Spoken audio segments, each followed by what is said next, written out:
Dream, dream, dream, dream. What happened? Oh, crud.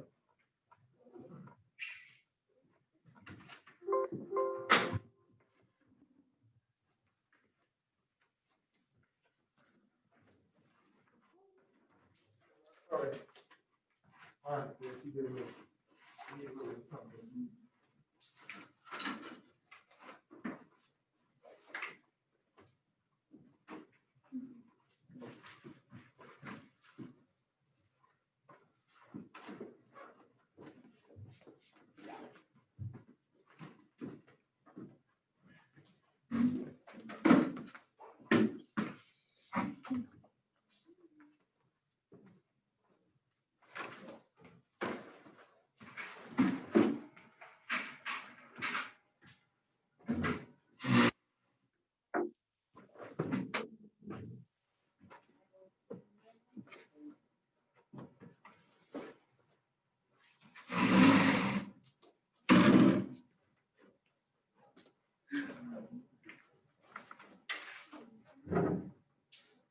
Follow me around. Stop, man. Not enough of that. Always follow me around and everything. Okay. Do I have my marker? I do.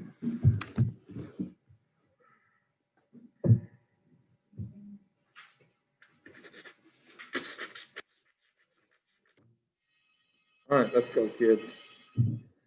Let these kids come back.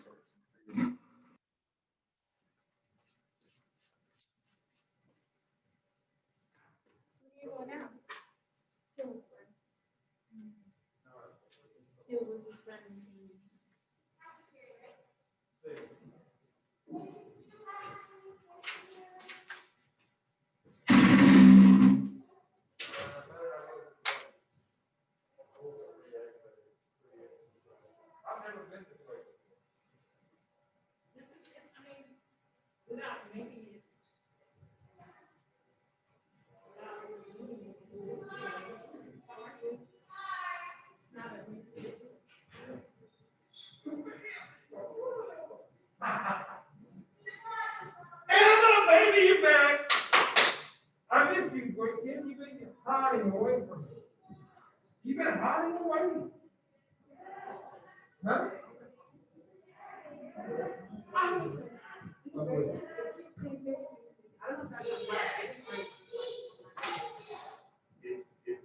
You got to fix out time. Yeah, we can go back and look. What are the titles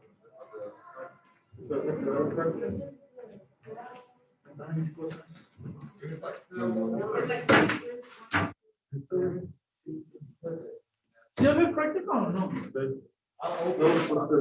El que venga. Can you put it? No,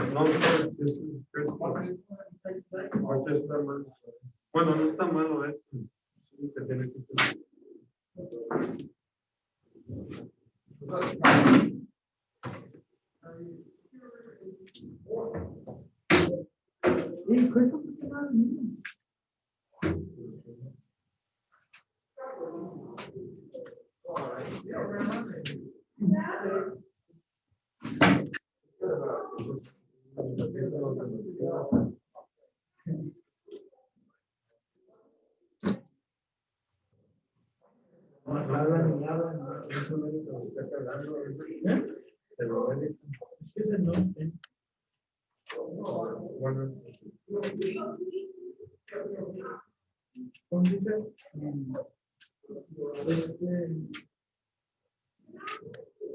We prefer no technical.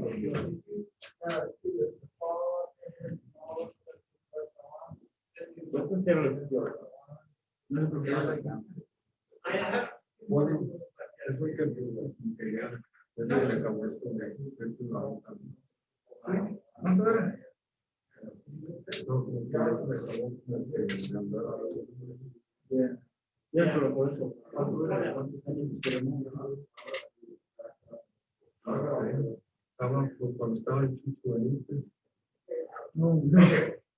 You guys, everybody in here, you guys need this document.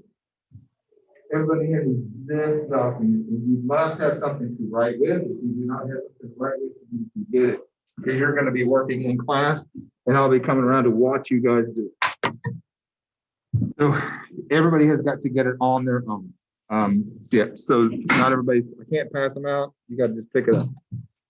All right, here we go. And the other one? Nope, that's homework. We'll leave it there for now, so you don't get confused which one you're gonna use. Good morning, beautiful people. Today is January 19th.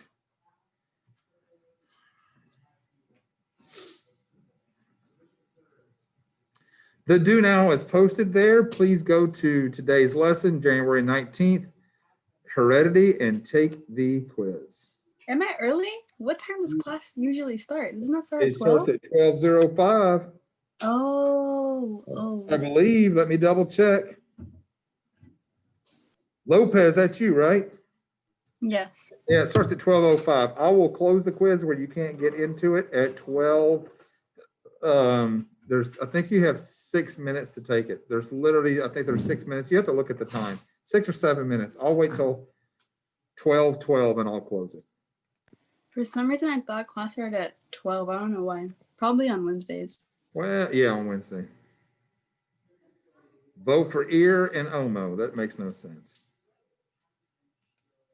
I have ears. It's for election. No, I'm kidding. All right, I'll shut up. You guys take the quiz. It's open January the 19th, Heredity. It's for the previous lesson. Just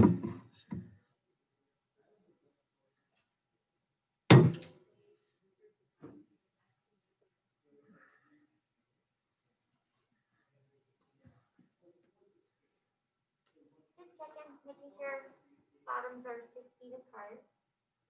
Yeah. Yep. If you just, I'm gonna move your body over just a tiny, just a tiny. There we go. Thank you. Good morning, Daniel.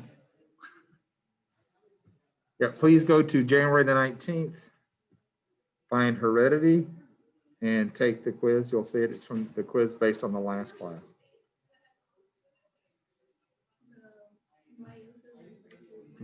Exactly. It's the exact lesson we had last class. That is correct, ma'am.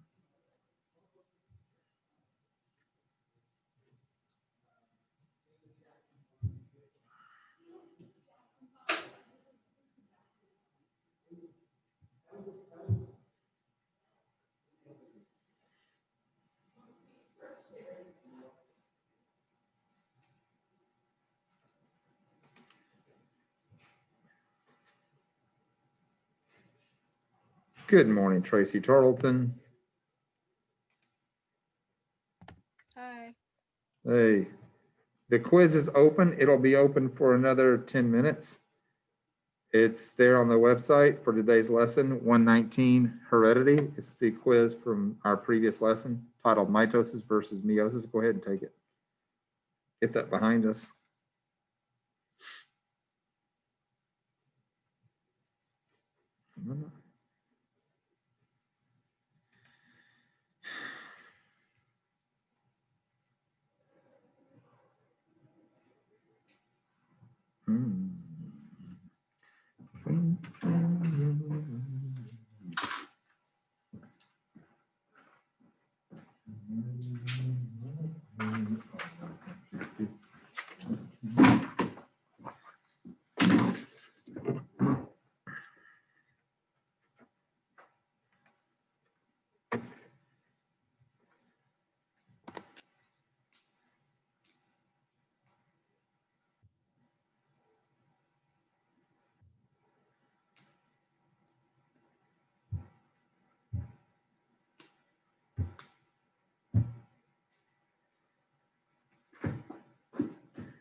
Good morning.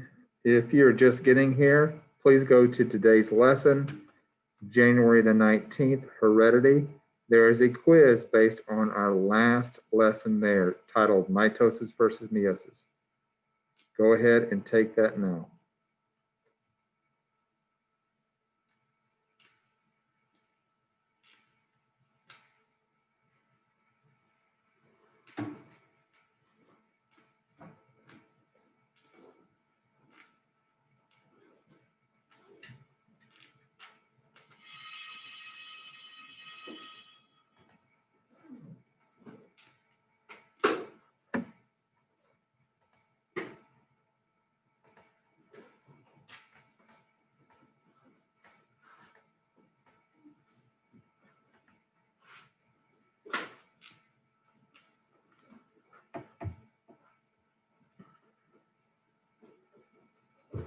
Good morning. If you are just joining us, the quiz is open for you to take under today's lesson. It is January 19th, Heredity. That is the title of the lesson. The quiz is open for you to take now.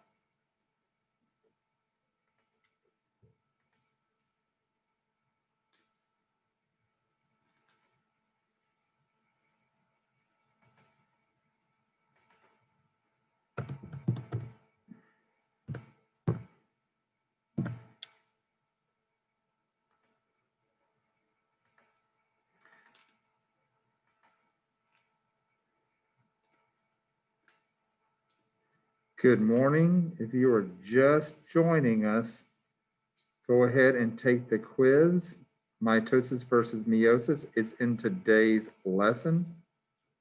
Today's lesson is January the 19th, Heredity. I will close the quiz and you will not be able to log on to it in 5 minutes. So you have 5 minutes to start. Otherwise, you will have to come to office hours.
Good morning. If you are just joining us, you have a quiz under today's lesson, January the 19th, Heredity. There is a quiz there, Mitosis versus Meiosis. You need to take that. I will close the quiz in 3.5 minutes. Once you've started, you still have the time, but you will not be able to see it after 3.5 minutes.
Looks like most of you guys have finished it. Good job.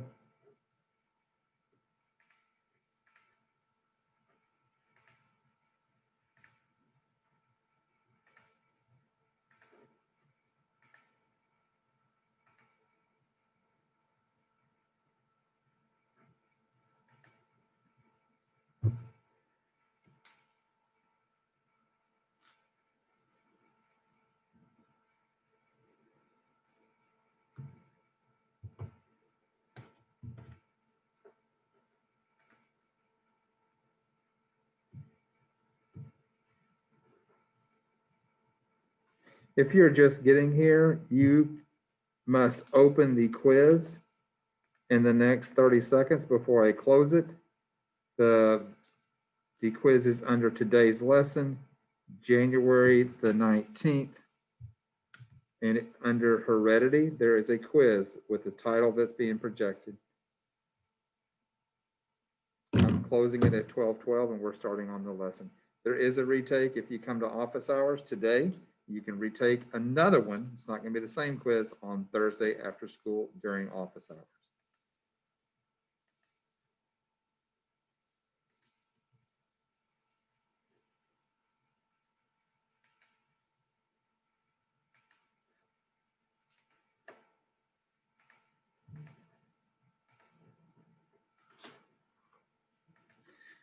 Okay, I'm going to begin the lesson today. So if you're still taking the quiz and you came in late, you can catch up. One thing that you guys are going to need to know is today, you're going to have to take notes. There's no ifs, ands, or buts about it. If you do not take notes, you will not be able to handle today's lesson, and you're going to get really smoked on the next assessment. If you don't take notes, I have a hypothesis. If you don't take notes, then you will not do well. So simply sitting there is not going to be an option. So those of you guys that are in the class, Javier, that means you as well, you'll need to have paper to take notes. So please go ahead and get what you need to take notes. If you're at home, get what you need to take notes. I'm going to start today with a short little video. Again, if you're coming in late and you missed the quiz is unpublished. You have to come to office hours. I'll do a quiz review, and then you can take the makeup on Thursday after school. Also, as you guys know, I am having surgery tomorrow and on Friday. I do plan to teach on Thursday. I will be teaching from home, but I do plan to be able to do that. So yes, there is a class. Somebody had sent a text asking, are we still going to have class on Thursday? And I do plan to teach. I just will have one eye to use. So I'll look kind of funny. I'll be Captain Graybeard. All right. I'm hoping that you guys hear the sound. Please let me know if you do not. Can I get a thumbs up? Yes, you hear the sound or not? Okay, good. All right, quick little video to recap. Oh. These days, scientists know how you inherit characteristics from your parents. They're able to calculate probabilities of having a specific trait or getting a genetic disease according to the information they have from your parents and family history. How is that possible?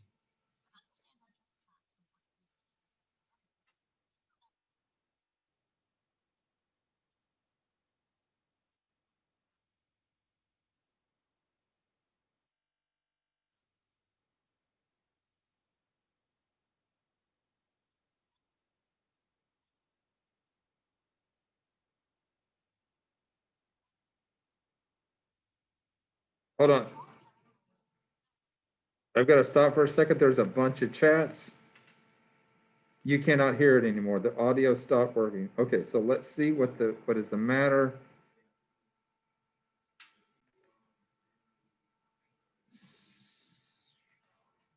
Okay, let's try again. I may have to rewind.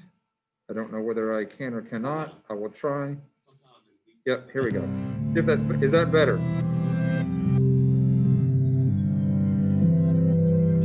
Okay. These days, scientists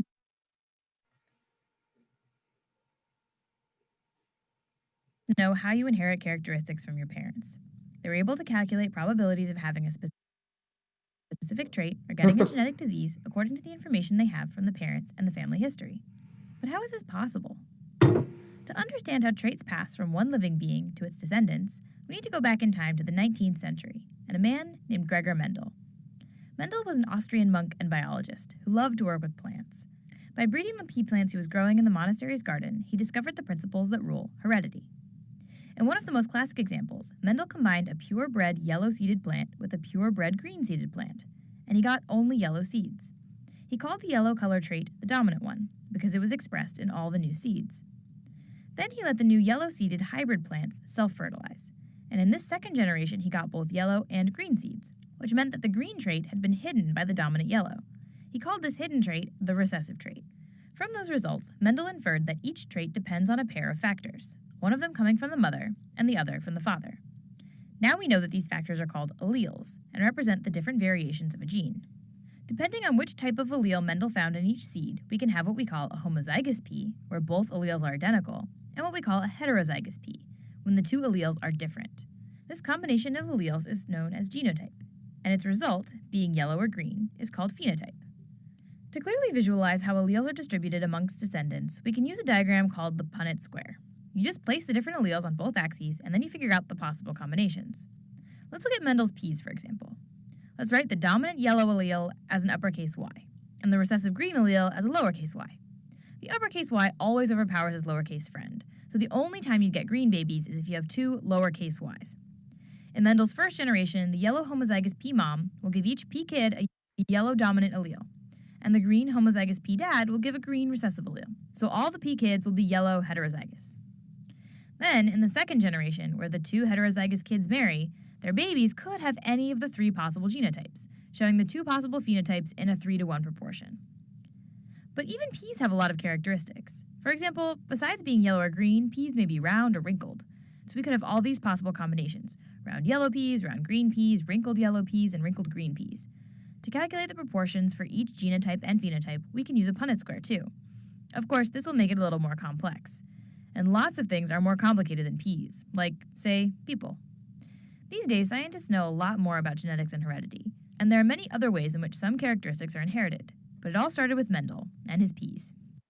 So we are continuing with the whole concept of meiosis, but now we're going to use meiosis in a slightly different way, that we're going to be looking at the outcomes for meiosis, like what happens when you combine these gametes. And so I've got a chat. Okay, everybody's good. So when you look at this particular scenario I have here, let's just work on vocabulary first. And again, if you're at home, you should be taking notes. If you're in class, you have to take notes. So dominant allele and recessive allele. I'm going to be calling on some individuals to help me out with this after we've gone ahead and practiced one scenario. So in this case, drop it in the chat privately. Which do you think is dominant, green or yellow? Which is the dominant allele? Which is the dominant allele? Drop it in the chat. I want to know what you think based on the pedigree that you see here. Oh, you guys are sending it out to everybody. Fine. Yes, it's easy. You can see when I pair green with yellow, all we see is yellow. However, those alleles are actually carried. The green allele is still present. It's still there. It's recessive, and it shows up in the third generation. People say it skips a generation. It's not necessarily that it's being skipped. It's just that it's being retained or conserved. So what is you're right. The dominant allele is recessive. The dominant allele is yellow and the recessive allele is green. So let's take this a step further. Now I want to know, when you're looking at this, what is a genotype for yellow, or genotypes? There are two of those. What are the genotypes for yellow? And drop that. You guys drop that in the chat privately. What are the privately, not to everybody, but privately? There are two of those. Thank you, Mock. There are two. There's not just one. Thank you, Jalen. Thank you, Daisy. Thank you, Erao. What are the genotypes for yellow? Thank you. Thank you. Yes, capital letters and lowercase letters. There's not just one. So some of you guys are just sending me one. There are two genotypes for yellow?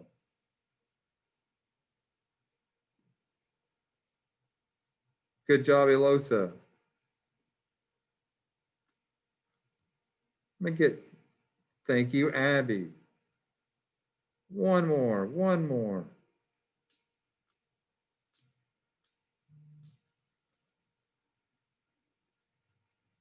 Okay, good. So you guys got that. Everybody that took a chance on it actually got it. Yeah, there's a couple extra of you guys that are doing it now. Thank you, Tubbs. So you could be a genotype for yellow, could be either or, right? So it could, as long as the dominant allele, as they just explained, as long as the dominant allele is present, it shows up. So the recessive allele here is going to be not covered or not shown. So these two genotypes will give you the phenotype or trait of yellow. So what, if that's the case, what is the genotype for green? What is the genotype for green? Drop it in the chat. There's only one.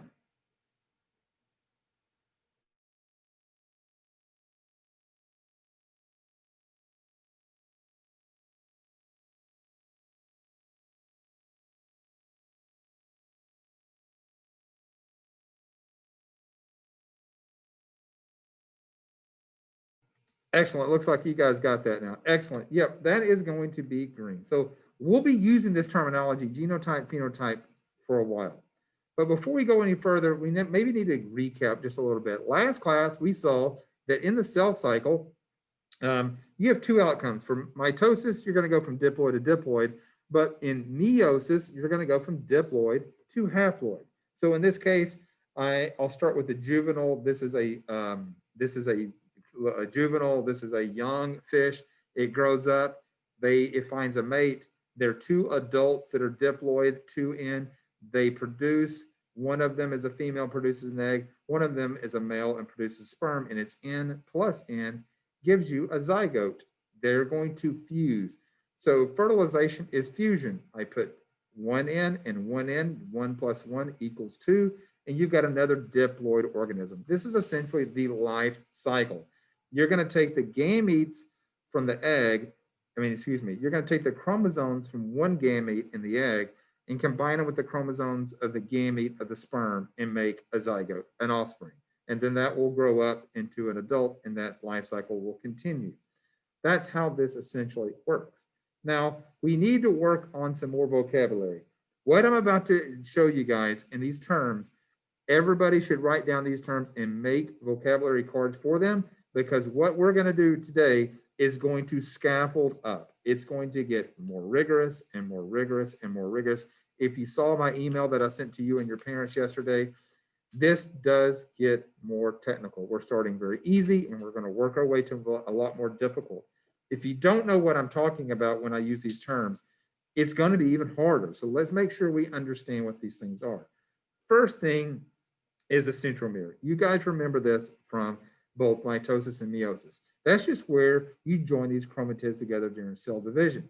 This term is new and it matters, and it's going to matter 2 lessons from now even more so. This is what we call a gene loci. I will refer to it as the loci, and all it is, loci is short for location. These two genes, or these two alleles, are going to be at the same location on these homologous chromosomes. So these are homologous chromosomes, meaning that they have the same genetic information, or at least the same, they have the same genes, but maybe different variations of those genes. But this is the location for that particular gene, the loci in this particular scenario. This is a loci. This is a loci, loci, loci, loci. There are 5 loci that we see on these homologous chromosomes. Alleles are the different variations of a gene. So I have a gene here and a gene here, and those are 2 different alleles. They're the different versions or variations. I'll often use the word variations of a gene. So as an example, I have a dominant allele represented by a dominant, a capital letter, and a recessive allele indicated by a lowercase letter. Those are the different versions of a gene, but they don't always have to be different versions. Alleles can actually be the same, which gets me to the genotype. So you have different genotypes that are combinations. So we just looked at that. There's combinations of alleles. They give me a phenotype. They give me an expression. They give me a trait. This genotype will determine the phenotype that is expressed. But they can also be known as something a little different, like heterozygous and homozygous. So I like to explain this because there was a little confusion about this when we started on the practice. A heterozygote is somebody who has different copies of the gene. If you are heterosexual, then you like the opposite of sex. You like the different sex, having two different alleles. So in this case, pretend this is female, then this would be the male. They're different from one another. We call this heterozygosity. So in this case, this gene, this particular organism is heterozygous for this gene. You can also be homozygous dominant.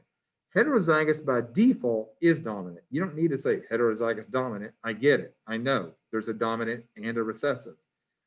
Homozygous dominant, however, is going to be different because you have two of the same, homo meaning same, two of the same versions of this allele.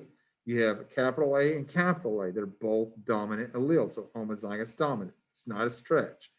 This miraculously is homozygous recessive. You have the same copy of the same recessive allele. So some organisms are going to be homozygous and for some traits. They're going to be heterozygous for other traits. You actually, as we get into evolution, you'll see that heterozygosity is a definite advantage.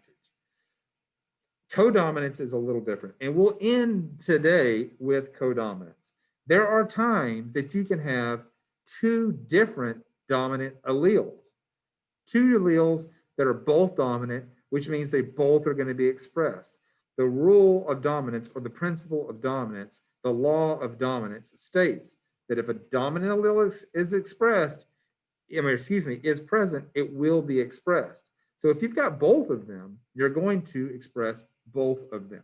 So kind of like chickens. Chickens for color, if you have a spotted chicken, or for white and black chicken, they've got the allele for black and the allele for white, and they're both expressed in spots, like a Dalmatian dog as well. And then finally, this last term is a carrier. And this is something that will often confuse people as well. A carrier is somebody who carries a recessive allele that causes a disease. Sometimes people are called carriers for alleles that aren't necessarily diseases, but they're different abnormalities or a mutation for an allele. For example, I have color blindness. My daughter, I passed down to her color blindness. I know that. I've given my daughter the allele for color blindness. She's a carrier for color blindness. She doesn't express it, but she does carry it.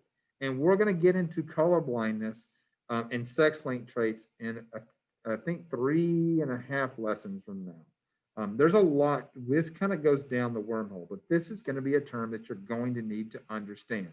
So all of these terms, hopefully you've written down. I would make vocabulary cards, and I would definitely make sure that I knew these when I came back to class on Thursday. All right, explain this. I want to know, what are the genotypes for these parents based on the outcome? Now, I have 2 yellows, and these are P's, with the example we saw earlier. What are the genotypes when you have these 4 phenotypes? What are the genotypes? Drop it in the chat to me. Avi, there's 2 parents. All 4. I'm sorry. Yeah, give me both of them. I need to know both. What are the genotypes, not phenotypes, genotypes? Thank you, Alan. Thank you. Only Alan's got it right so far. So if you've given me a guess, only Alan still has it correct. Can you repeat your question? I want to know, what are the genotypes for these 2 parents? So far, only Alan has it. Oh, whoa, whoa. I think somebody else got it. Tabitha, you got it correct as well. Abby, you got it correct. Jalen, you got it correct. Dylan, you got it correct. Keep trying. If you're still struggling, keep trying. I want you to think about this. They're not, these problems that we give you are not going to be always that straightforward. Yellow are traits. They're not genotypes. You guys are giving me phenotypes. Okay, I think that might be it. Okay, so let's look. So I have these two individuals, these two P's, they have to be both heterozygous. There's no way that either one of them is going to be homozygous dominant. If they're homozygous dominant, every single one of them, of these would have been yellow. I'll give you an example.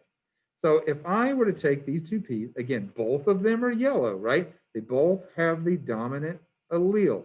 In meiosis, we go from diploid now to two haploids. In this case, these are going to be sperm and egg. And I place them in the Punnett square here. These are both yellow. These parents are both yellow. But every single one of them, I mean, that's not every single one of them is green. If this one was capital Y and capital Y, either one of them were homozygous dominant, they would have all been dominant. They would have all been dominant. A new term also is P and F1. So a P means parents. These are the parents. F1s stand for their children, their F1 generation, often called the filial generation or the next generation. On my son's birth announcement, we had a baby shower. I held my son above my head and I said, announcing the birth of our F1, and he was like, oh, his little head's bobbing around because he could barely keep his head up. He was my F1. These are the F1s for these two P generations. So let's look. The genotypes are going to be, I got a homozygous dominant, two heterozygotes here, and one heterozygous recessive. My phenotypic ratio is pretty easy, 3 to 1, 3 to 1. 3 yellows, because phenotype is color. Phenotype, 3 yellows to every 1 green. You guys do this one, and I want to know what percentage mother and father are both heterozygous for spots. What percent of their offspring will have spots? You need to make a Punnett square on your paper and work it out. Work it out. You've got 1 minute. I'm going to come to one of you guys. You need to work this out. Look, parents are heterozygous. The parents are het, yes? For what trait? What does it say?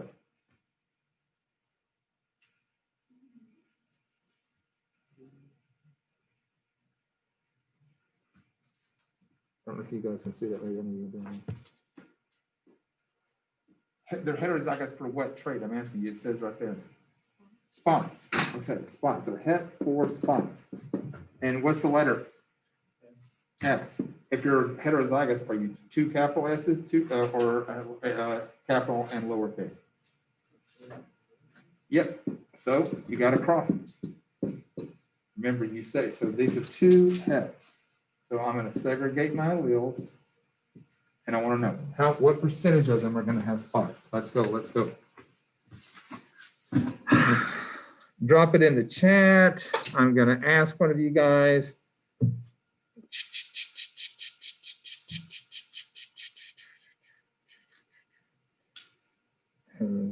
Good, good, good, good, good. So far, everybody's got 100% correct. I'm going to call on somebody. All right, Dylan, I'm going to call on you. Dylan, what percentage of them are going to have spots? If I remember, 3? Okay, 3 out of what? 3 is not a percentage. So you're saying 3% of them are going to have spots? I mean, 75%. Yeah, 3 out of 4 is 75%. You're correct. That's it. 75%. So I got 2 hets. A mother and father are both heterozygous. This one, this one, this one. These are all 3 of these are going to have spots. This one is going to not have spots. This is a monohybrid. So let's try another one. So when you look at this one, and I'll give you another one. I'm just running you through another example. So I'm going to cross these individuals again. So I've got, in this case, two homozygous recessives. Well, if they're both homozygous recessive, I have no option but to have recessive. There'll never be anything else. In order, if you're homozygous recessive, that's the only alleles that you have. And both parents are homozygous recessive. So this, in this case, I've just got 100% green, right? Phenotypes are 100%. All my genotypes are gonna, that's the only option that these P's could have. They're both male and female homozygous recessive for green color.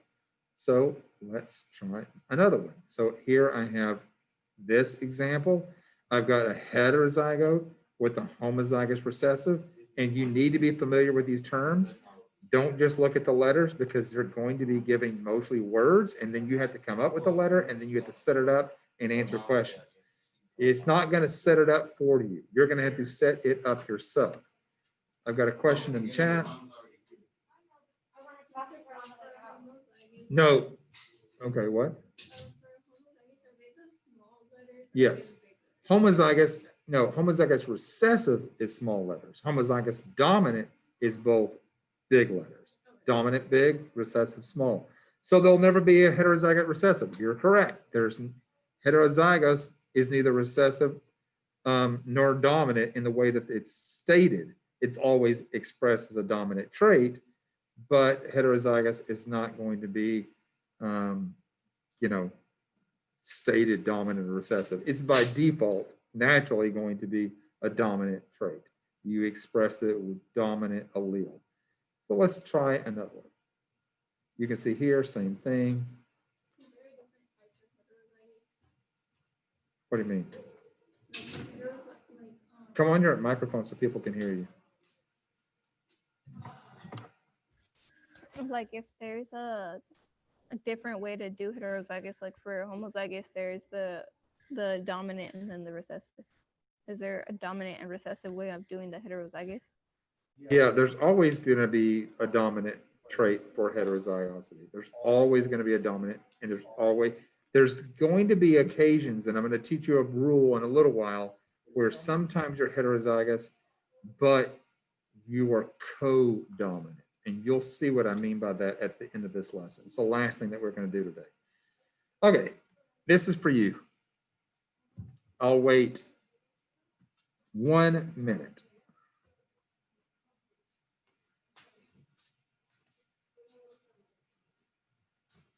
And don't answer in the chat. I'm going to call on one of you. I'm going to call on one of you.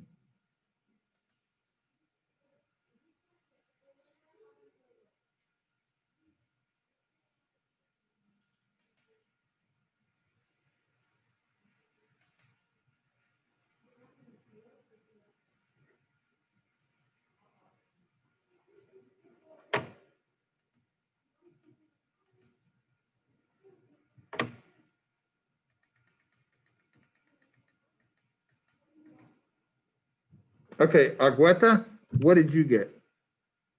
Come on your mic and tell us.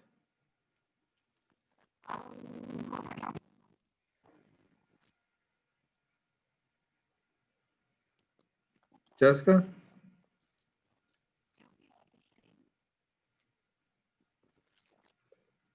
Hello? Jessica, I'm not going to leave you. Like, if we get stuck here, this is as far as we go. This is as far as we go. You have to come on and give us an answer, or at least start talking to us.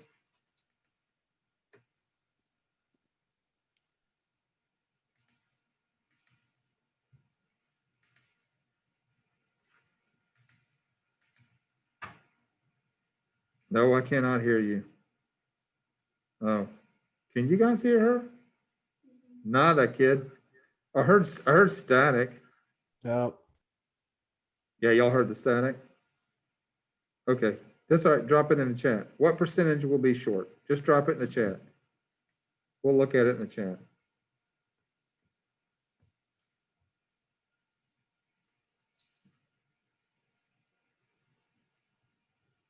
Okay, so let's see.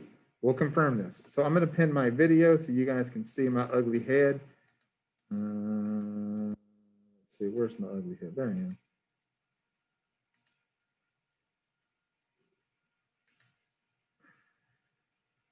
Can you guys see me now? Did my screen? Uh-oh. All right, so let me go to screen share again. So I'm pinned now, you can see it? So the mother is homozygous recessive. Am I correct in that? What was the father? If the mother was homozygous recessive, what was the dad? Heterozygous. Heterozygous, okay. And this is mom, this is dad, homozygous recessive, dad's het. So we'll put mom here, get dad kind of out of the way. Excellent.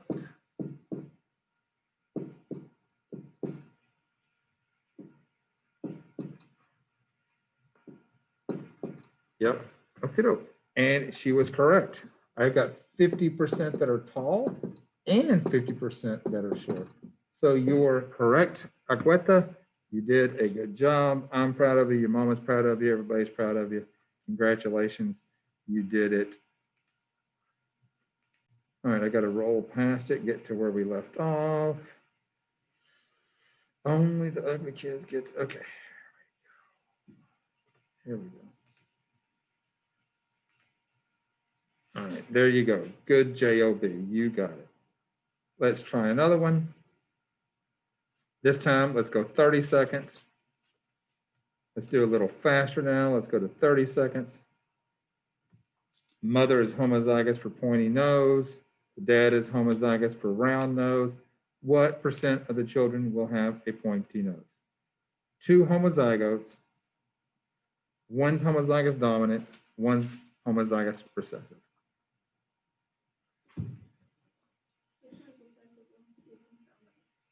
Look in the problem. There's letters that indicate it. Oh, okay.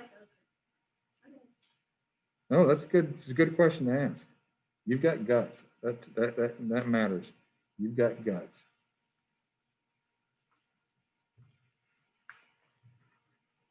All right, let's go to Jalen Clark.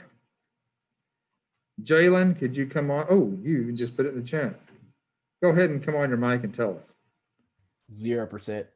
0% are going to will have a pointy nose. Mom is homozygous for pointy nose. Are you sure about that?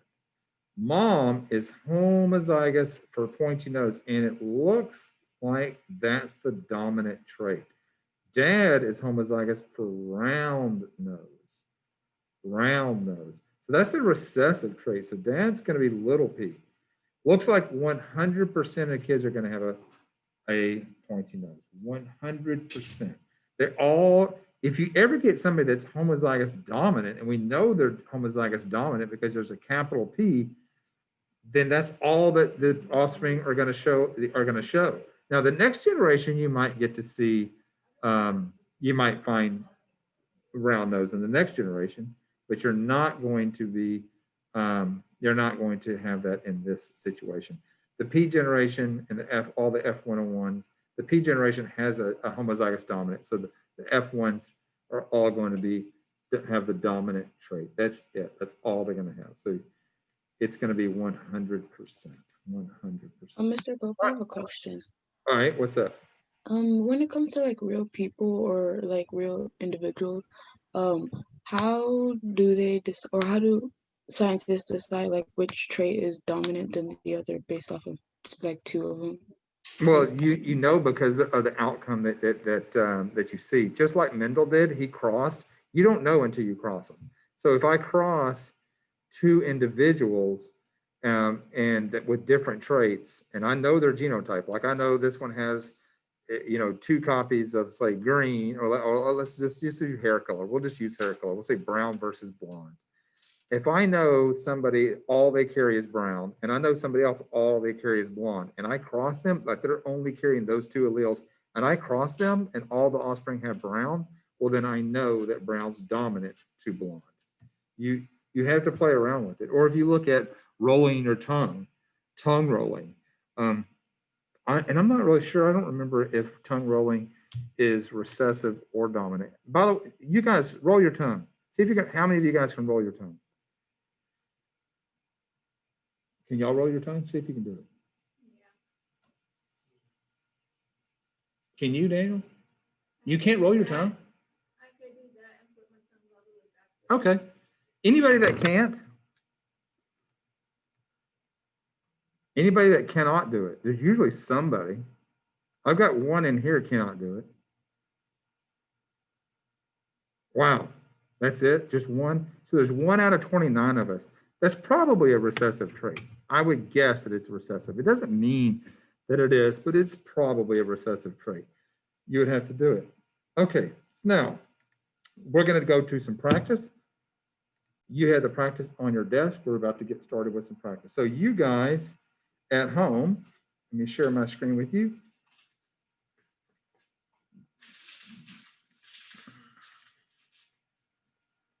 You guys, we're going to do 2 sets of practice.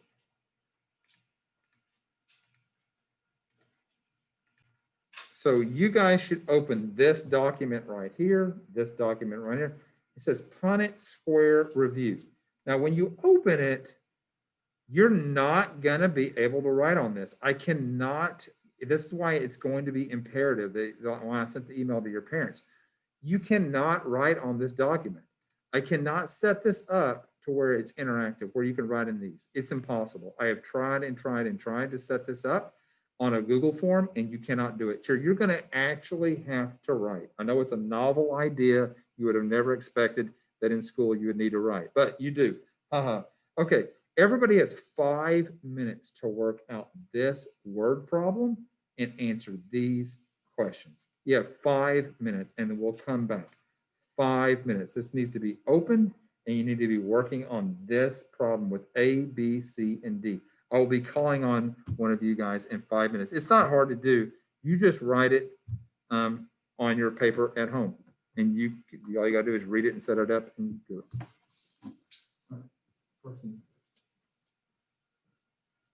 How are we going to set this up? Look at the bottom.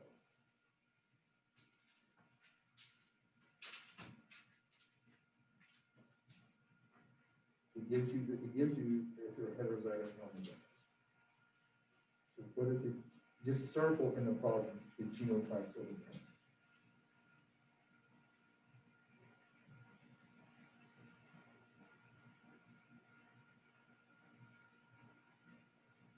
The genotypes, the letter.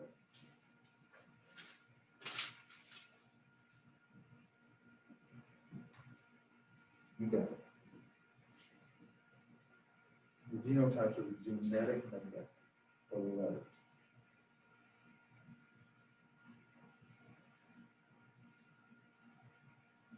There's one of them right there, the heterozygous. Go ahead and circle. Okay, now where's the other one? Yep. Now cross those and then kind of split it. Let's set it up.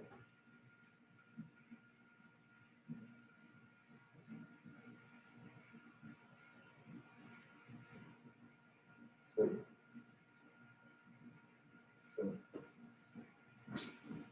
holy crap, let's see what you got.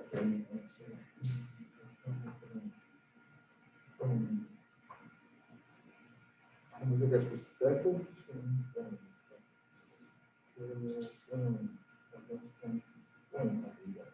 Just hang tight. Good. You go to the next one if you want. And you can write on that document. Yeah, but I'm scared if I can fit. So maybe that's good.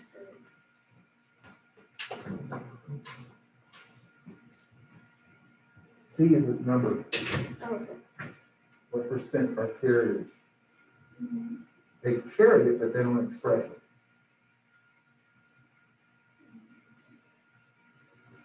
What do you mean? They carry it, but they have the gene, but they don't express the gene. How can you carry a gene but not express it?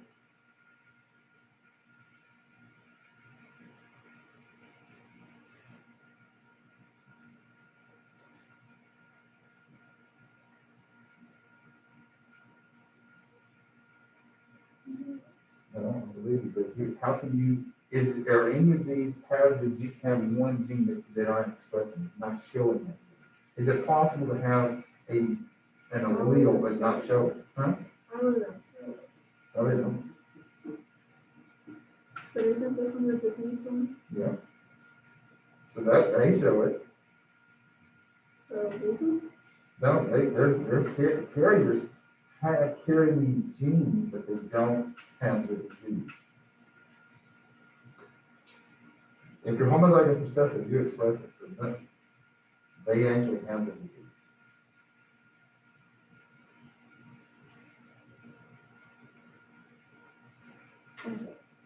Well, is it possible to have a gene that not show it? Yes. Okay, which of those F1s have the gene that don't show it? Okay, and yeah, that's it. So what percentage is that?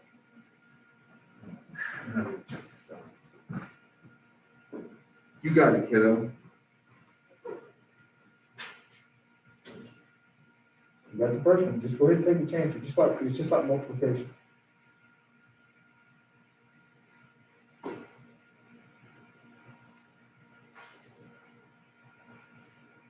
Let's say put the dominant first. Put the dominant first.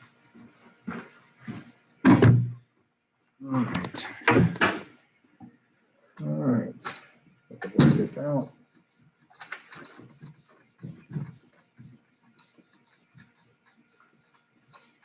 I'm gonna have to clean that sucker. That sucks.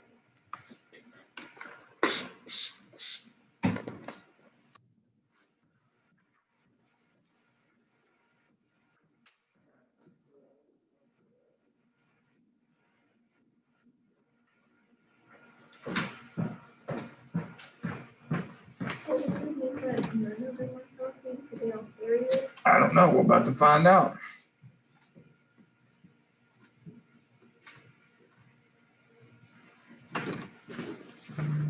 All right.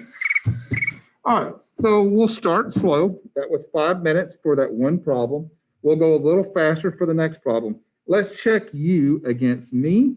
So I'm going to stop sharing. We're going to pin me again. So I have two parents, and the parents were had one that was heterozygous.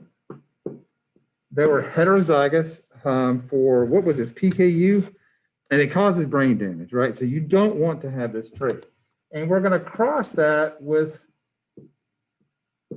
somebody that has brain damage. So I really don't like this problem, because whoever this person is a demon. Because why would you mate with somebody that has brain damage unless something's drastically wrong with you, right? We don't want to do that. That would be hateful. It's taking advantage of that. I guess it's possible. Now, let's see. We've got an outcome that we can come up with. So I'm going to cross the healthy individual. They're healthy because they have the dominant allele, but they have also have the recessive allele. They carry this allele, but they don't express it. And then somebody that does have brain damage, PKU, and what do we get? And one of the common mistakes I saw were some people were writing a recessive allele first. Always put the dominant allele first.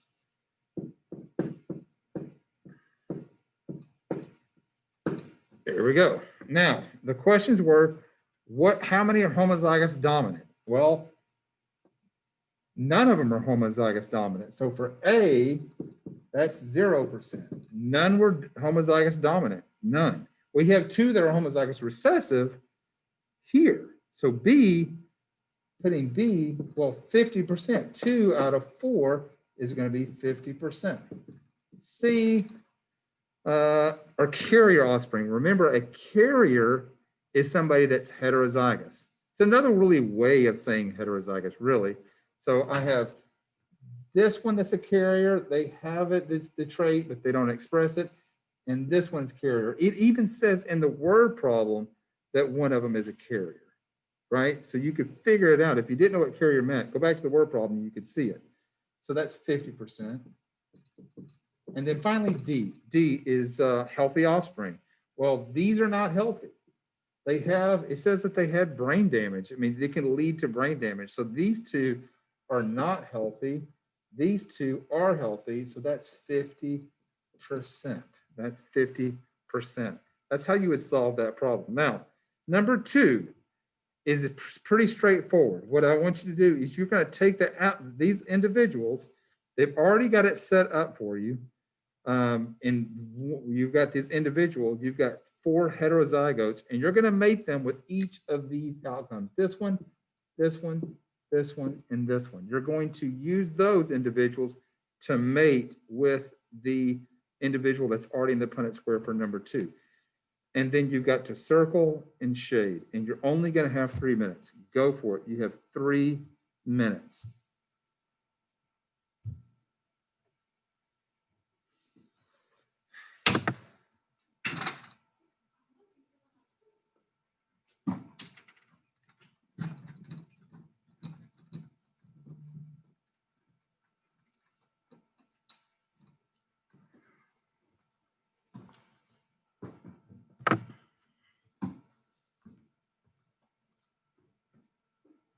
Oh, hold on.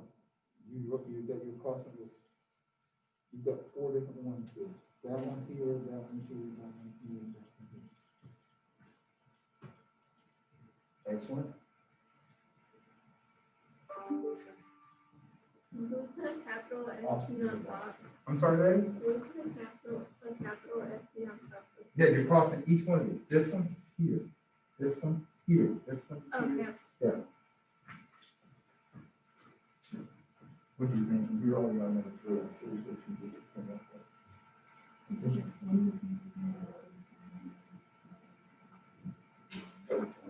You haven't got the end. That's all right. I mean, I see what you're saying, but remember, if one was recessive, we wouldn't go in. Well, if one was dominant, like you're thinking red dominant, then only red would show up, but if we cross yellow and red, you would not. Yeah, so hold on that one. We'll get there in just 1 minute and 26 seconds.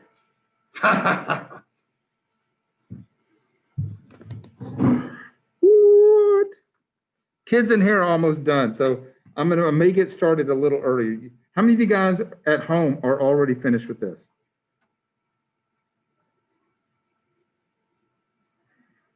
Keep it up. I want to know, like, how many? So far, I've got one person that says yes. Just drop it in the chat. How many of you guys are already done?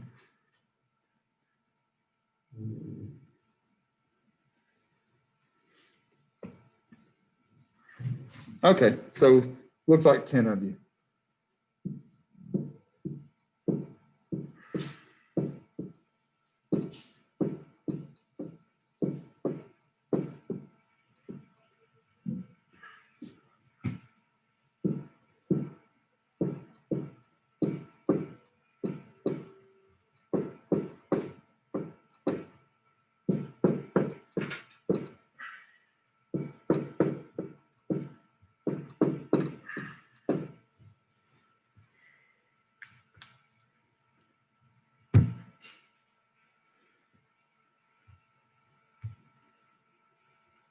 All right, that was 3 minutes. Let's see how it went. So I needed to cross these individuals, correct? So the first 2 we had in our Punnett squares was another het. So these were all heterozygous that we were mating them with. The next one was also heterozygous. And if you guys can't see all that well, sometime in next class, we may want to have you guys start sitting right dead center. Because I've got to get out of the way and can't sit in front of it. Okay. So the other 2 were homozygous recessives. So again, we got brain damaged people mating with people. That's weird.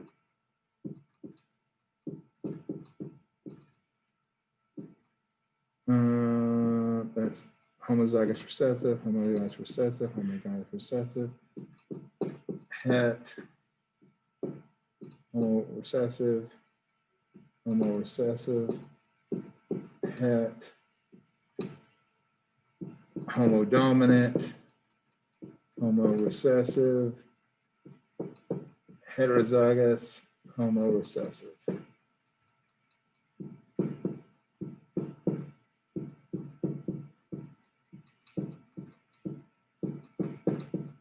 Now they ask you to follow some tasks. Circle the ones that are homozygous recessive possibilities. So how many of these are homozygous recessive? You should have circled 6. 1, 2, these are both the same. 3, 4, and then 5, and 6.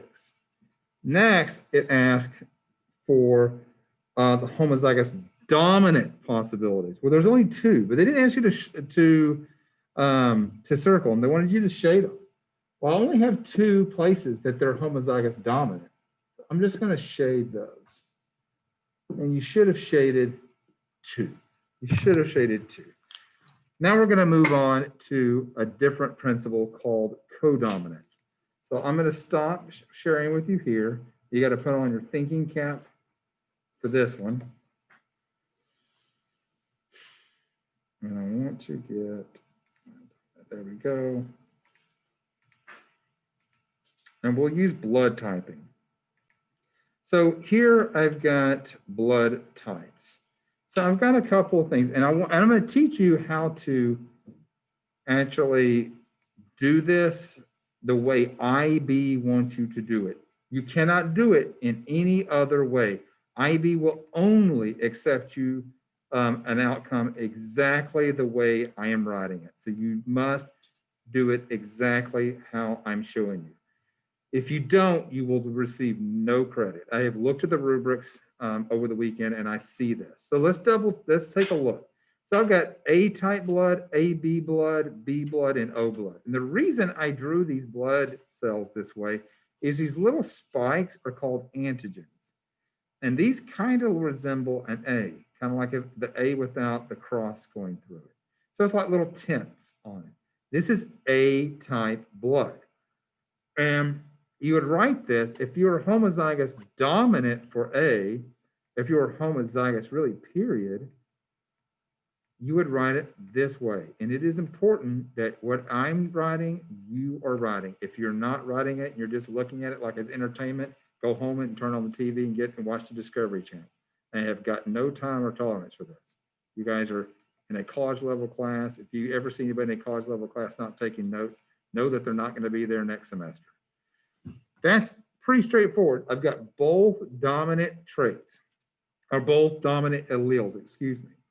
Now, for this one, they're codominant. They've got both alleles. They got an allele for A and an allele for B. You can see this little B, looks like little B's on the surface. They got A's, but they also got these little, looks like B's, these antigens that look kind of like a B on top. So this has got you have an IA and an IB. And you'll have to set it up exactly that way. We'll work on these more so in the next class. B type is different. B, you can imagine it's going to just be B, IB. Oh, look, IB and IAs. You got IAs and IB. All right. This one is, there's no antigen at all. So you write it this way. There's no antigen whatsoever. There's nothing on the surface of these cells whatsoever. But there's another way to make A and B. You can also be heterozygous for A. What do you think I would pair with A to make it heterozygous?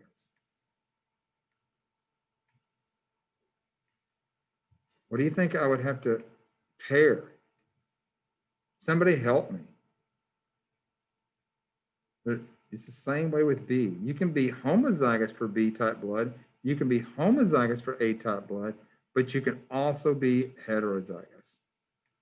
What do you guys think I should write? No, not quite. What else is the possibility? We got more guesses. I love it. I like that you guys are, you got it. Good job. Good job. So, 3 of you guys got that one. I don't want to give credit to just anybody, but the 3, you're right. You could also be O type. So you could also write it as IB, and I, and lowercase with a B, lowercase I.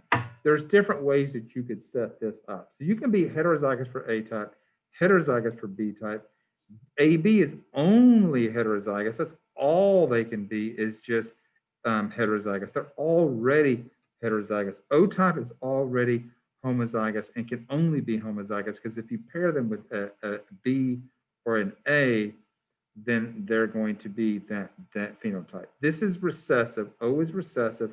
All these, A and B, are both dominant. So here's my question to you. It's a little extra information.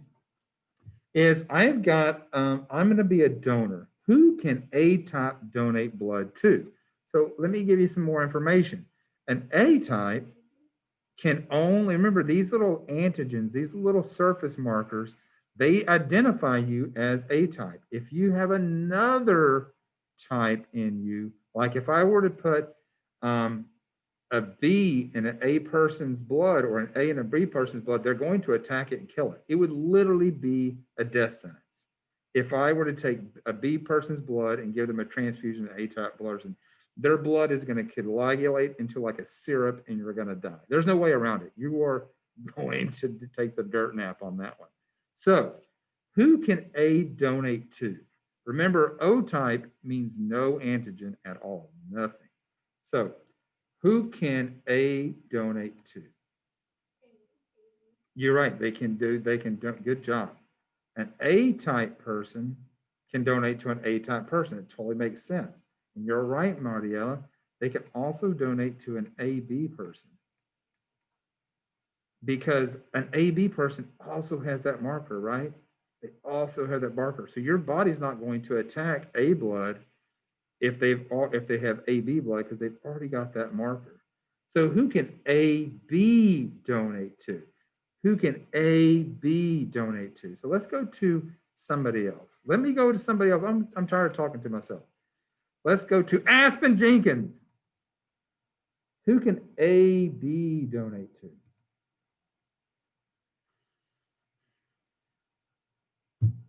Hurry, kid, we only have 7 minutes left in this class.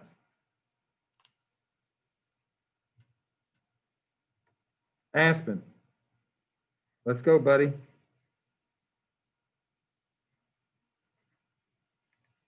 Is that you in the chat? AB can donate to A, can't. Nope. AB can't donate to A. They've got a B antigen. If you're AB, you've got that B antigen. If you give that to somebody with A blood, dirt nap. They're dead. Try again.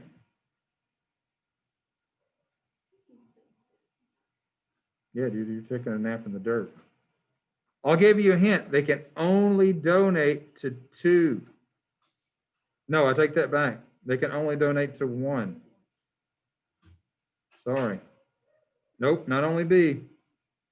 Look who A can donate to. They can donate to AB and A. Who can AB donate to? Nope, that's not Aspen. It's a bunch of other people. I'm waiting for Aspen, yo. You got it, kid. They can donate to A, B. That's it. That's all. That's the only option they've got. Cool. Let's go to B. So let's go to Mia Wallace. Who can B donate to? You say me? Yep. B? Yeah, me as in Mia Wallace. Tell me about B. Hurry. A, B, and B. A, B, and B. So they can donate to AB? I guess so. So they can donate to B type and they can donate to A, B. Nice. What about O? Who can they donate to?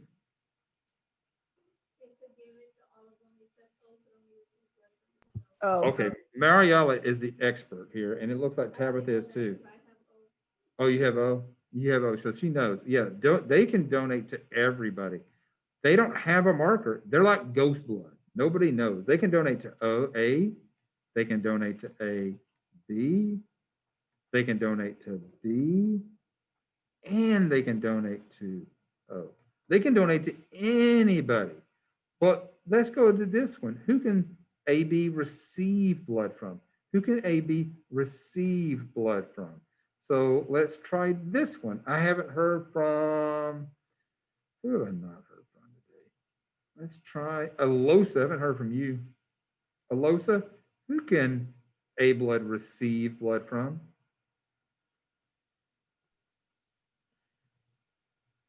A and You're right. They can receive from A. Who else can they receive blood from? O. They can receive from O. Good job. Cool. Let's go, Taylor Tubbs. Taylor Tubbs.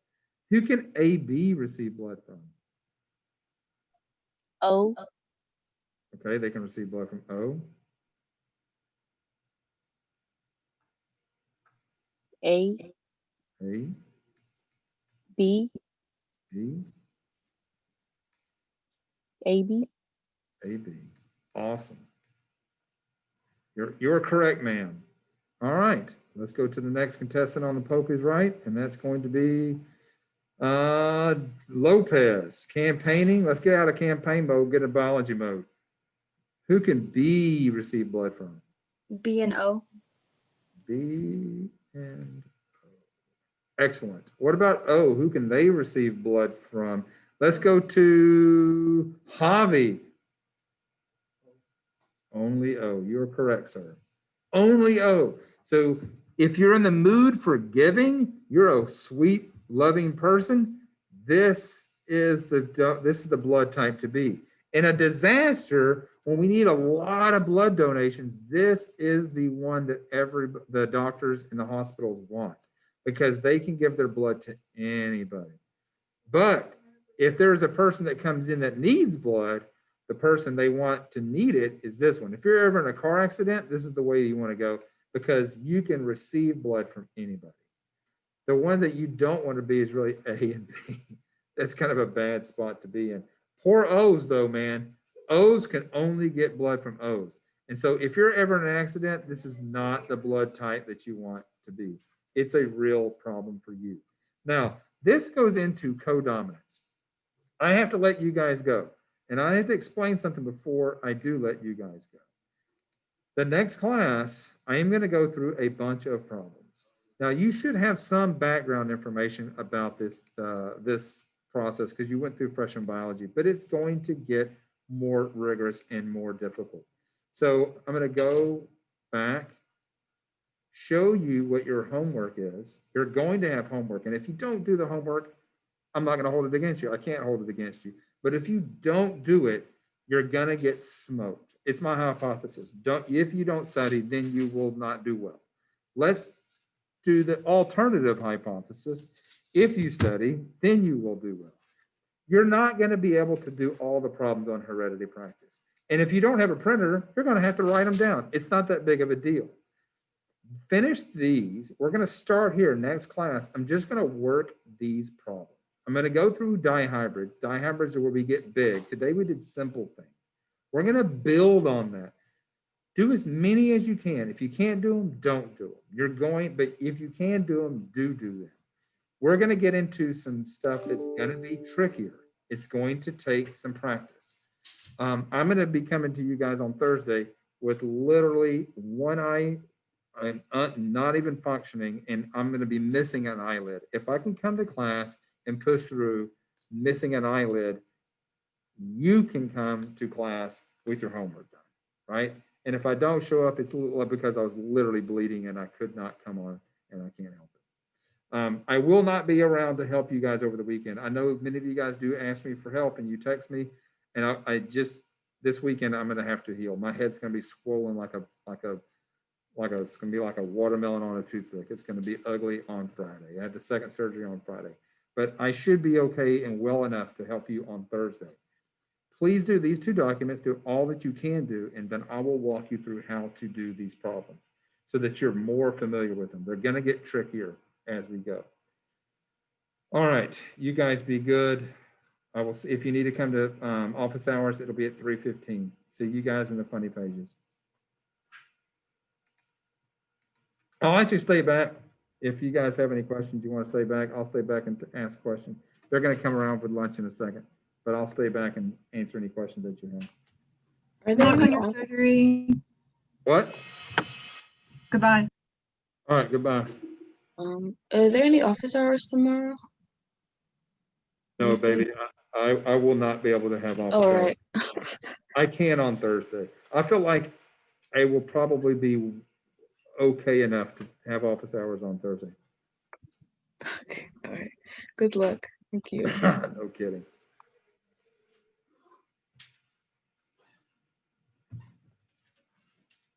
Any of you other guys have some questions?